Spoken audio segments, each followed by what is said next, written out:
नमस्कार, आप देख रहे हैं न्यूज 24। आपके साथ मैं हूं प्रत्युष खरे। चीन से तनातनी के बीच केंद्र सरकार ने बड़ा फैसला लिया है। रेलवे ने चीन की कंपनी का ठेका रद्द कर दिया है। ईस्टर्न कॉरिडोर पर 417 किलोमीटर का काम होना था, जो कानपुर से डीडीयू के बीच होना था।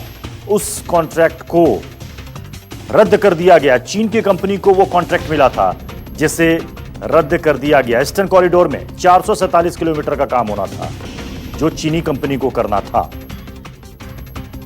कानपुर से डीडीयू के बीच, दीनदयाल उपाध्याय स्टेशन के बीच में यह रेलवे का काम होना था।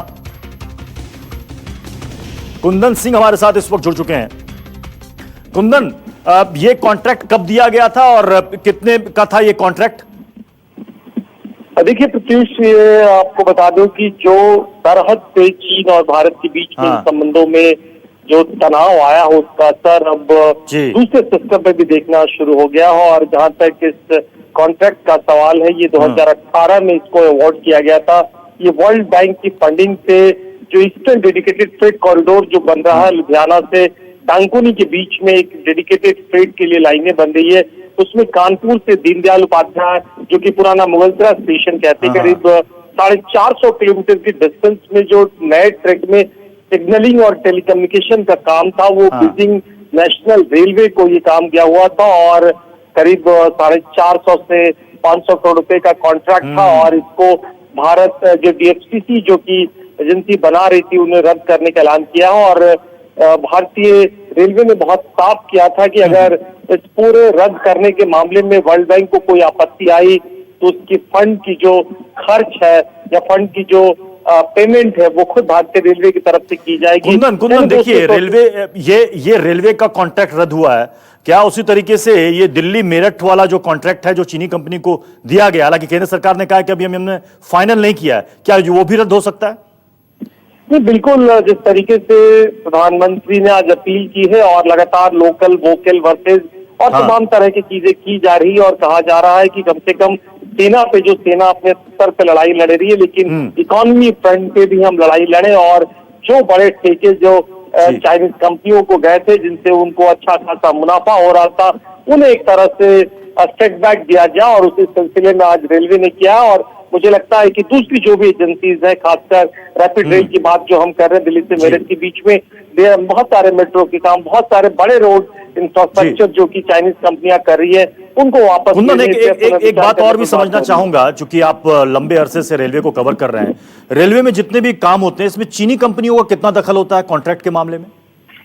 देखिए, खासकर अगर हाल के कुछ सालों में, अगर 1-2 दशकों में देखें, तो चाइना में जिस तरीके से रेल इंफ्रास्ट्रक्चर को लेकर, खासकर जो बड़े बुलेट ट्रेन परियोजनाओं को लेके वो बड़े काम किए गए हैं। तो जिसमें तकनीकी पक्ष की बात करें, सिग्नलिंग की बात करें, टेलीकम्युनिकेशंस की बात करें, ब्रिजिंग की बात करें, या नई टनलिंग टेक्निक की बात करें, इसमें चाइनीज कंपनी एक भारत को एक बड़े बाजार के रूप में देखती है। न केवल चाइना, बल्कि फ्रांस, जर्मनी, जापान से बहुत सारी कंपनियां यहाँ के लिए टेंडर ट्राई करती हैं। तो कुल मिला के चाइना के लिए भारत इंफ्रास्ट्रक्चर के सेक्टर में रेलवे के सहारे घुसने का एक बड़ा बाजार था, जो कि शायद मुझे लगता है कि आने वाले टाइम में विकल्प के तौर पे भारत की कंपनियां खुद बनाए, या फिर वेस्टर्न या पश्चिमी देशों की कंपनियों के सहारे इस प्रोजेक्ट को आगे बढ़ाया जाए, ना कि चाइना की कंपनियों से। चलिए, बहुत बहुत शुक्रिया कुंदन इस पूरी जानकारी के लिए और अपडेट के लिए। और सूत्रों के हवाले से इस वक्त एक और बड़ी खबर आ रही है। लद्दाख में देमचोक और पेंगोंग के गांव को खाली कराने को कह दिया गया है। साथ ही LAC, line of actual control, पर फायरिंग ना करने के नियम में बदलाव पर विचार किया जा रहा है। गलवान, दौलत बेग ओल्डी, चुशुल और दिप्सांग में अतिरिक्त बलों की तैनाती कर दी गई है। सूत्रों के मुताबिक सेना को कहा गया है कि चीन की हर हिमाकत का मुंहतोड़ जवाब दिया जाए। एयरफोर्स और नेवी को भी अलर्ट पर रखा गया है। गलवान सीमा पर जहां हिंसक झड़प हुई थी, उसके बाद से आसपास के गांव को खाली कराने का आदेश दे दिया गया है। गांव वालों को वहां से सुरक्षित जगहों पर भेज दिया गया है। साथ ही 1996 का जो एग्रीमेंट है कि उस इलाके में, उस 2 किलोमीटर के दायरे के इलाके में हथियार नहीं ले जा सकते सैनिक, उस पर भी दोबारा से विचार किया जा रहा है कि क्या नियमों में बदलाव किया जाए। ऐसे हालात को देखते हुए हमारे साथ मनीष कुमार इस वक्त जुड़ चुके हैं। मनीष, गांव को खाली करने का आदेश दे दिया गया है, नेवी एयरफोर्स को अलर्ट पर रखा गया है, वहां अतिरिक्त बलों को भी भेजा जा रहा है। क्या इसका मतलब समझा जाए, मनीष?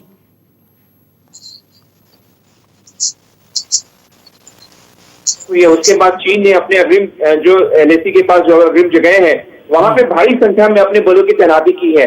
इसके बाद भारत ने भी, आपको पता है कि जब से 5 और 6 मई के समय से, जब से पहली बार आपको ध्यान होगा कि पूर्वी लद्दाख में झड़प हुई थी, उसके बाद से दोनों ही देशों के सैनिकों का बड़ा जमावड़ा शुरू हुआ था। लेकिन गलवान घाटी में झड़प होने के बाद और ज्यादा संख्या बढ़ाई गई है और पूर्वी लद्दाख में जो गांव, जो एलएसी के जो गांव है, वहां पे जो ग्रामीण रहते हैं उनको गांवों को खाली कराने के लिए सेना ने कहा है। जो लेह और श्रीनगर का जो हाईवे है उस पे आम लोगों की आवाजाही को पूरी तरीके से बंद कर दिया गया है। आपको बता दें, मोबाइल जो कम्युनिकेशन है उसको भी वहां पे रोक लगा, बंद कर दिया गया है। तो जाहिर तौर पर सेना जो है लगातार, जो हम तस्वीरें भी देख पा रहे हैं कि गाड़ियों की गड़गड़ाहट और तमाम जो सेना है उसको आगे मूव किया जा रहा एलएसी के करीब, तो गलवान घाटी के तरफ। तो जाहिर तौर पर भारतीय सेना कोई इस समय मौका नहीं चुकना चाहती, जो एग्रेसिव पोस्टर है उसको बनाए रखेगी। बातचीत का जारी है, क्रम जारी है मेजर जनरल लेवल पे। आपको पता है कि जब से गलवान घाटी में झड़प हुई है तब से आज भी बातचीत चल रही है, तीसरी दौर की बातचीत है। तो जाहिर तौर पर बातचीत का सिलसिला जारी है, लेकिन दूसरी तरफ सेना एलएसी के आसपास जहां जहां तैनाती रखना है, चाहे हम पूर्वी लद्दाख की बात करें, चाहे हम गलवान घाटी की बात करें, दौलत बेग ओल्डी की बात करें, इन सभी जगह पे भारी संख्या में बलों की तैनाती की जा रही है, जिससे कि चीन को उसी के भाषा में जवाब दी जा सके, उसको बताया जा सके भारत जो है वो झुकने वाला देश नहीं है, अपने संप्रभुता की रक्षा करना वो जानता है अच्छे तरीके से। अच्छा मनीष, जो जिस एग्रीमेंट की बात कही जा रही है कि उस इलाके में सैनिकों को हथियार ले जाने की मनाही है, उस पर दोबारा से विचार किया जा रहा है कि क्या नियमों में बदलाव किया जाए?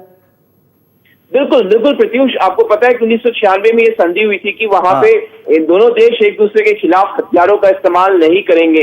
लेकिन जिस तरीके से आपने देखा कि गलवान घाटी में चीन जो है इस तरीके के हथियार वहां पे लेके आया था, रॉड में कीलें ठुकी हुई थी, बेसबॉल बैट्स, आपको बता दें, इस तरीके के हथियार लेकर उसने भारतीय जवानों पे आक्रमण किया। तो कहीं ना कहीं सेना को जो उस समय उसके सोचने पे विचार विमर्श करना पड़ रहा कि इस तरीके से अपने सैनिकों को नुकसान नहीं पहुंचाया जा सकता। तो अब उस पर विचार विमर्श चल रहा, लेकिन आपको पता है कि इसके लिए जो सरकार के ऊपरी लेवल से इसकी इजाजत लेनी होगी, वहां से हरी झंडी मिलेगी। लेकिन जाहिर तौर पर यह वक्त आ गया है आज उस संधि के 24 सालों बाद कि उसकी समीक्षा की जाए, जो तनाव का माहौल हम लगातार चीन के साथ देख रहे हैं। चलिए, शुक्रिया मनीष हमारे साथ जुड़ने के लिए। तो ये देखिए तस्वीरें, इस तनाव के बाद सरहद पर कैसे सेना की चौकसी और ज्यादा बढ़ गई है, अतिरिक्त बलों को भी वहां पर भेज दिया गया, गांव वालों को वहां से हटा दिया गया है। गलवान में सैनिकों की शहादत को लेकर कांग्रेस और बीजेपी आमने सामने है। सैनिकों को बिना हथियारों के भेजे जाने को लेकर दोनों दल एक दूसरे पर आरोप लगा रहे हैं। ने केवल इस बात की नाकाबिले बर्दाश्त पीड़ा है कि भारत मां के रणबांकुरों की निर्ममता पूर्वक शहादत हुई, अपितु इस बात का आक्रोश भी है कि उन्हें चीन से निहत्थे लोहा लेने के लिए क्यों व किसने बाध्य किया। क्या प्रधानमंत्री व रक्षा मंत्री देश को जवाब देंगे? किस हुक्मरान ने हमारे सैन्य अधिकारी व सैनिकों को ये आदेश दिया? दिन रात खुद के मजबूत नेतृत्व का ढोल पीटने वाले दिल्ली के हुक्मरानों की कूटनीतिक चूक ने और उसकी कीमत देश के सैन्य अधिकारी और सैनिकों की शहादत से हमको चुकानी पड़ी है। आप ये दिखाना चाहते हैं कि भारतवर्ष ने अपने सैनिकों को बिना किसी हथियार के मरने के लिए छोड़ दिया? ये किस प्रकार का बयान है? 96 का एग्रीमेंट है, और अगर मेरी नॉलेज सही है, आप वेरीफाई करिए राहुल जी, नवंबर 1996 में यह एग्रीमेंट साइन किया गया था। देवेगौड़ा जी उस समय प्रधानमंत्री थे। 1996 का agreement, line of actual control के 2 किलोमीटर तक, इधर 2 किलोमीटर उधर 2 किलोमीटर तक किसी प्रकार की कोई वेपनरी इस्तेमाल नहीं होगी, ब्लास्ट नहीं होगा, बंदूकें नहीं चलेंगी। संधियों का, एग्रीमेंट्स के साथ चलना, उनको बजाय रखना, उनको कायम रखना, यह एक प्रोफेशनल आर्मी का काम होता है। आपको बता दें कि कांग्रेस के नेता राहुल गांधी ने तनाव वाले इलाकों में सैनिकों को निहत्थे भेजे जाने पर सवाल उठाया था। इसी के बाद कांग्रेस और बीजेपी ने एक दूसरे की सरकारों की पॉलिसी पर सवाल खड़े किए। भाई और बहनों, चीन ने हिंदुस्तान के शस्त्रहीन सैनिकों की हत्या करके एक बहुत बड़ा अपराध किया है। मैं पूछना चाहता हूं, इन वीरों को बिना हथियार खतरे की ओर किसने भेजा और क्यों भेजा? कौन जिम्मेदार है? धन्यवाद।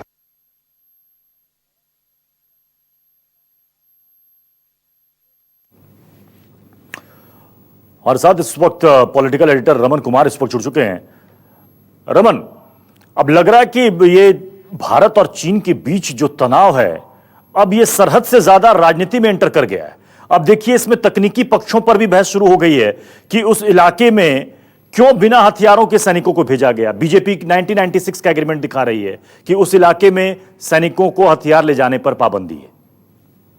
देखिए प्रत्युष, इसमें एक बड़ी वजह जो मुझे लगती है वो ये है कि कांग्रेस पार्टी या राहुल गांधी की तरफ से बार बार सरकार से ये जवाब मांगा जाता रहा है कि आखिरकार हमारे इलाके में कितने चीनी सैनिक ने प्रवेश किया हुआ है या कितने भूभाग पर कब्जा किया हुआ है, लेकिन सरकार की तरफ से इस बात को मानने से लगातार इनकार किया गया।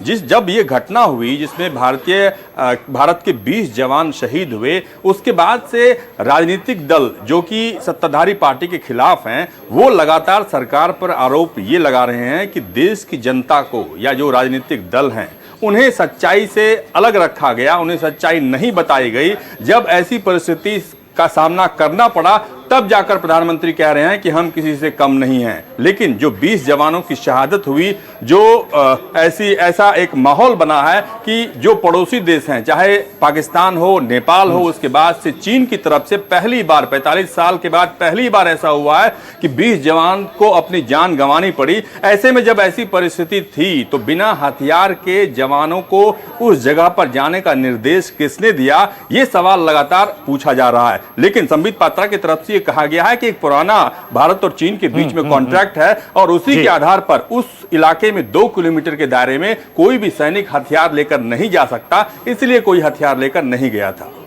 जी चलिए, शुक्रिया रमन हमारे साथ जुड़ने के लिए।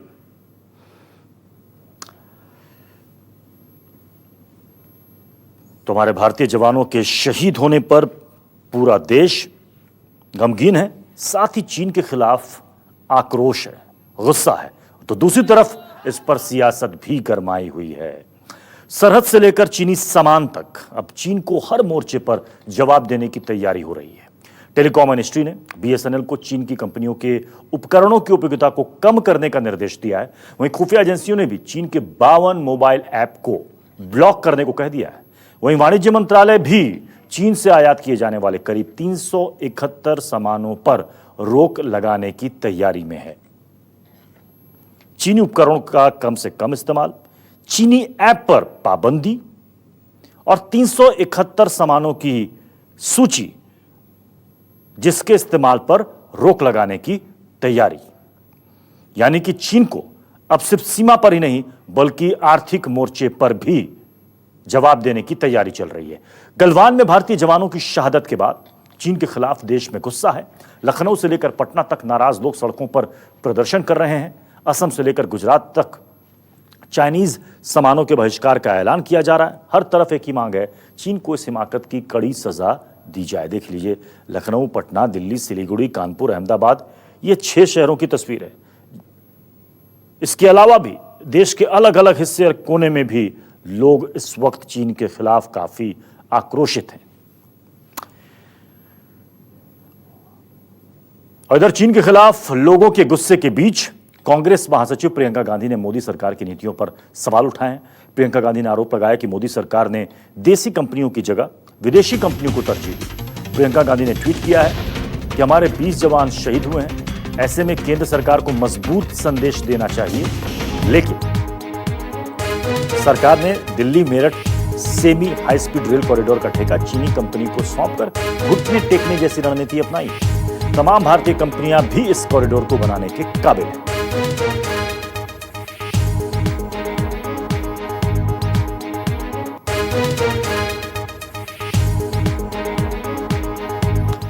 सरहद से लेकर चीन के सामान तक भारत ने ड्रैगन को हर मोर्चे पर जवाब देने की तैयारी कर ली है। इस बीच चीन के अखबार ग्लोबल टाइम्स का बयान सामने आया है। उसने लिखा है कि सीमा विवाद की वजह से भारत में काम कर रही चीनी कंपनियां डरी हुई हैं। कंपनियों को लगता है कि सीमा विवाद की वजह से चीन के खिलाफ गुस्सा बढ़ेगा, जो चीन के सामानों के लिए नुकसानदेह साबित होगा। भारत में चीनी व्यापार 20% तक गिर सकता है। ये चीन का माउथपीस इसे कहा जाता है। चीनी अखबार ग्लोबल टाइम्स, उसने यह बयान जारी किया कि भारत में जो चीनी कंपनियां काम कर रही हैं, उनको काम करने में दिक्कत आ सकती है, क्योंकि इससे कारोबार पर सीधा फर्क पड़ेगा। चीनी व्यापार को 20% का नुकसान उठाना होगा।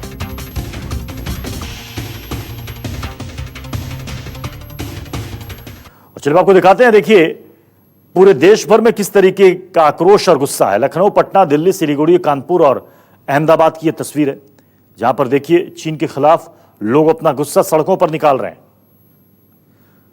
लोग कह रहे हैं कि सीमा पर तो उनको मुंह तोड़ जवाब दिया ही जाए, चीनी वस्तुओं की जो दखलंदाजी है उसे भी हम खत्म करें, कम से कम इस्तेमाल करें, या तो पूरी तरीके से उसका बहिष्कार करें। नमस्कार, मैं हूं मानक गुप्ता। अगर आपको हमारा ये वीडियो पसंद आया हो तो इसे लाइक और शेयर जरूर करें, और हां, हमें सब्सक्राइब और फॉलो करना ना भूलें, ताकि आप देश और दुनिया की कोई खबर मिस ना करें।